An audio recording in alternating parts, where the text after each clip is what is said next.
Series জয় তো নতুন কিছু নয়, এবারে পাকিস্তানের বিপক্ষে তেমন আরেকটা জয়ে মিলবে নয়া মাইলস্টোন। আইসিসি র্যাঙ্কিং এ 9 নম্বর পজিশনটাকেই টার্গেট করেছে মেহেদী মিরাজের দল। প্রথম ম্যাচে 209 বল হাতে রেখেই জেতা টাইগাররা দারুণ উজ্জীবিত। ইনফর্ম তানজিদ তামিমের সাথে দুর্দান্ত নাহিদ রানার ওপর স্পটলাইট থাকবে দ্বিতীয় ম্যাচেই। নজর থাকবে বাকি পারফর্মারদের দিকেও।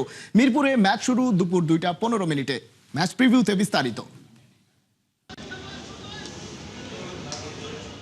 প্র্যাকটিস গ্রাউন্ডে চিলের মতো ছো মেরে ক্যাচটা লুফে নিলেন তাওহিদ হৃদয়। এমন দারুণ ফিল্ডিং দেখা গেছে পাকিস্তানের বিপক্ষে পয়লা ওয়ানডেতে।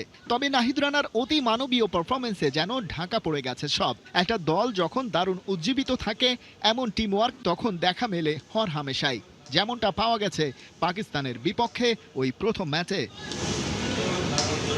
স্কোয়াডে 4 ব্যাটারকে ওয়ানডে অভিষেক করিয়েছে মেনিন গ্রিনরা। সাহিবজাদা ফারহান, মাজ সাদাকাত, শামিল হোসেন আর আব্দুল সামাদ অবশ্য ভরসা করার মতো কোনো পারফর্ম করতে পারেননি।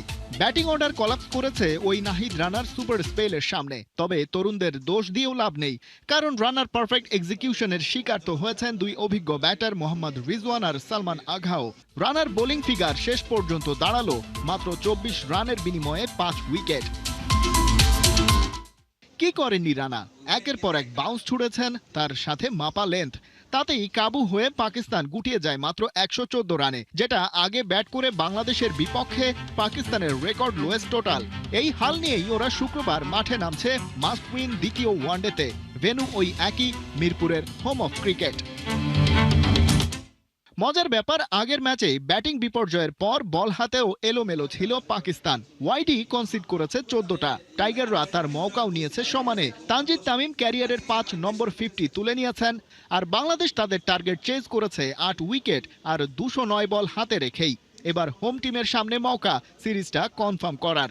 আর সেটা যদি হয়, তাহলে পাকিস্তানকে হারানো হবে ব্যাক টু ব্যাক ওয়ানডে সিরিজে। আগের সিরিজটা অবশ্য বেশ আগে, 2015 সালে 3-0 ব্যবধানে মেনিন গ্রিনদের হোয়াইট ওয়াশ করেছিল মাশরাফি সাকিবদের বাংলাদেশ। মিরপুরের মাঠে এবার 11 বছর আগের সেই স্মৃতি ফিরিয়ে আনতে মরিয়া টাইগাররা। এই ম্যাচে উইনিং কম্বিনেশনটাই ধরে রাখতে চাইবে বাংলাদেশ।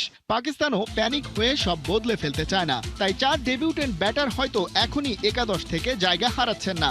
তবে 3 ওভার 1 বল করে 24 রান কনসিড করা মোহাম্মদ ওয়াসিমের জায়গায় একাদশে ঢুকতে পারেন হারিস রৌফ। ওদিকে 42 বলে 67 রান করা তানজিদ তামিমের ওপর আলাদা স্পটলাইট থাকবে পরের ম্যাচেও। সেই ফ্ললেস ইনিংস থেকে আত্মবিশ্বাস পাবেন নিজেও। আর পাকিস্তানের হয়ে সর্বোচ্চ 37 রান করা ফাহিম আশরাফ এই মাঠেই এর আগে টি-20 সিরিজে একা হাতে জেতানোর নজির দেখিয়েছেন তিনি। এবার দ্বিতীয় ম্যাচেই এই ব্যাটার হতে পারেন টাইগারদের গলার কাটা। তবে এসব টোপকে পাকিস্তানকে হারাতে পারলে হাতছানি আছে দারুণ কিছুর। 76 রেটিং নিয়ে বাংলাদেশ আছে আইসিসি ওয়ানডে র্যাঙ্কিং এর 10 নম্বর স্থানে।